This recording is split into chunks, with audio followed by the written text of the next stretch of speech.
बहुत समय पहले की बात है। उत्तर भारत के एक छोटे से गांव में, जहां खेतों की हरियाली, मिट्टी की खुशबू और पंछियों की चहचहाहट लोगों का जीवन संवारती थी, वहीं पर बसता था रामदीन नाम का एक साधारण किसान।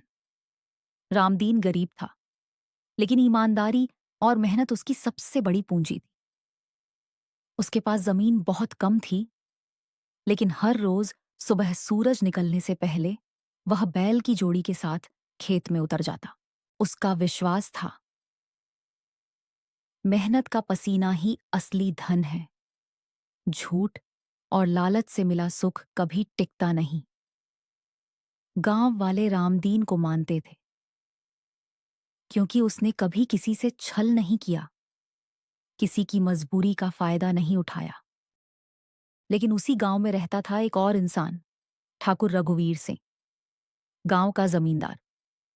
उसके पास सैकड़ों बीघे जमीन, बड़े बड़े गोदाम, नौकर चाकर और बहुत ताकत थी। लेकिन उसके पास एक चीज नहीं थी, दया। ठाकुर लालची था और गांव वालों को अपनी प्रजा नहीं बल्कि गुलाम समझता था।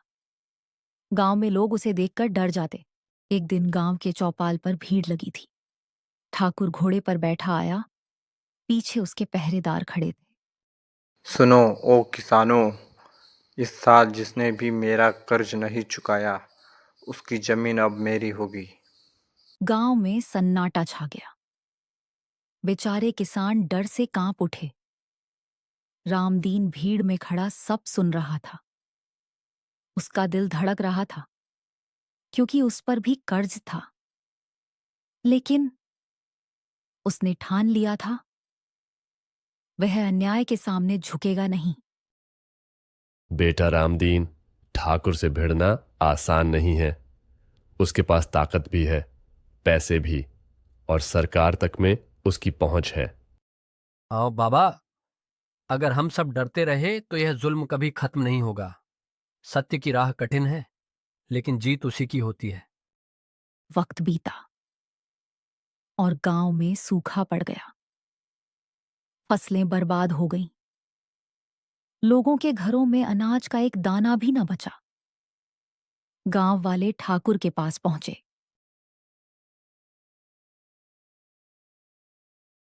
ठाकुर साहब, हमें थोड़ा अनाज उधार दे दो, बच्चे भूखे मर रहे हैं। हम फसल आने पर चुका देंगे। उधार?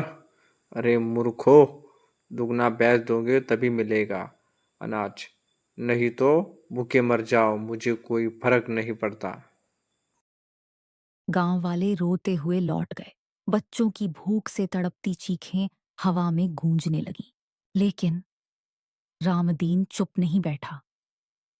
उसने अपने छोटे से खेत से जितना भी बचा हुआ अनाज था, गांव वालों में बांटना शुरू किया। भाइयों, थोड़ा ही सही, पर हम सब मिलकर बांटेंगे तो कोई भूखा नहीं मरेगा। गांव वाले उसकी ओर कृतज्ञता से देखने लगे। उनके दिल में उम्मीद की एक छोटी सी लौ जल उठी। पर ठाकुर को जब यह खबर मिली, तो उसका क्रोध सातवें आसमान पर पहुंच गया। रामदीन, तू कौन होता है लोगों में हमेसिया बनने वाला? यह गांव मेरी मिट्टी में है और तू मेरे खिलाफ आग भड़का रहा है। उस रात ठाकुर के आदमी रामदीन के घर के पास पहुंचे। उन्होंने धमकी दी, अगर तूने गांव वालों की मदद करना बंद नहीं किया तो तेरा घर जला देंगे। मेरे घर की मिट्टी जल सकती है, लेकिन मेरे मन की सच्चाई को कोई आग नहीं जला सकती। ठाकुर ने चाल चली। उसने पुलिस और अफसरों को पैसे खिलाए, झूठा केस बना दिया। रामदीन गांव वालों को बगावत के लिए उकसा रहा है। एक सुबह पुलिस आई और रामदीन को पकड़ ले गई। गांव में मातम छा गया। बच्चे, बूढ़े और औरतें रोते हुए चौपाल पर इकट्ठा हुए। अगर रामदीन को कुछ हो गया तो हमारी आखिरी उम्मीद भी खत्म हो जाएगी। रामदीन जेल में था, लेकिन वहां भी उसने हिम्मत नहीं हारी। उसने जेल में बंद कैदियों को समझाना शुरू किया, भाइयों, झूठ और लालच की उम्र कभी लंबी नहीं होती। सत्य की राह कठिन है, मगर यही राह सही है। उधर गांव में हालात बिगड़ते गए। ठाकुर ने अनाज गोदाम में बंद कर दिया। बच्चे भूख से तड़पने लगे। लेकिन तभी गांव की औरतें उठ खड़ी हुईं। उन्होंने ठाकुर के गोदाम के बाहर धरना शुरू किया। हमें हमारा हक चाहिए, भूखे बच्चों को अनाज दो। गांव वाले भी जुड़ गए। धीरे धीरे सैकड़ों लोग ठाकुर के खिलाफ खड़े हो गए। जब गांव की एकता देखी तो अफसर भी पीछे हट गए। सरकार को भी दबाव में आना पड़ा। रामदीन को जेल से छोड़ दिया गया। वह गांव लौटा और पूरे गांव ने उसका स्वागत किया। अजय हो रामदीन की, सत्य की जय हो। ठाकुर अब अकेला पड़ चुका था। जिस आदमी पर वह राज करता था वही अब उसके खिलाफ खड़े थे। रामदीन ने ठाकुर की ओर देखा और शांत स्वर में बोला, ठाकुर साहब, सत्ता और धन टिकते नहीं। अगर इंसान में दया नहीं है तो उसके पास कुछ भी नहीं है। ठाकुर की आंखों से आंसू निकल पड़े। वह पहली बार अपनी गलती समझ पाया। गांव में नया सवेरा हुआ। रामदीन ने सबको सिखाया कि सच्चाई और एकता से बड़ा कोई हथियार नहीं। गांव फिर से हरा भरा हुआ। बच्चों की हंसी गूंजने लगी।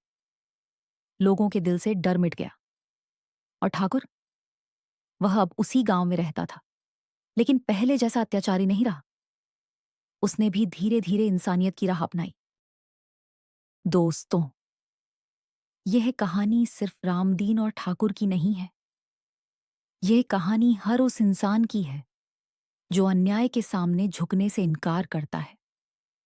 सत्य की राह कठिन होती है, लेकिन अंत में जीत हमेशा सत्य की ही होती है।